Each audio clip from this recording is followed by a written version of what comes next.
नमस्कार सर्वांना. तर माझा एक छोटासा व्हिडिओ आहे. तर त्या व्हिडिओमध्ये मी जे मत मांडत आहे त्यांना तुम्ही सहमत आहे की नाही हे मला कमेंटमध्ये सांगा. तर आपण एखाद्या लग्नाच्या रिसेप्शनला जातो तेव्हा आपण पैशांचा लिफाफा सोबत नेत असतो. त्यांना भेट म्हणून आपण लिफाफा देतो.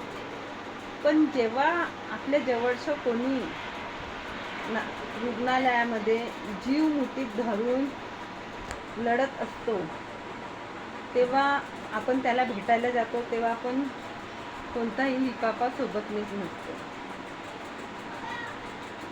कारण त्यावेळेस सर्वात जास्त गरज त्यांच्या नातेवाईकाला पैशांची असते, पण आपण त्यावेळी कुठलाही लिफाफा देत नसतो. तर तुमचं काय मत आहे? ही परंपरा नव्याने सुरू व्हायला पाहिजे की नाही? तर हे मला कमेंट करून सांगा.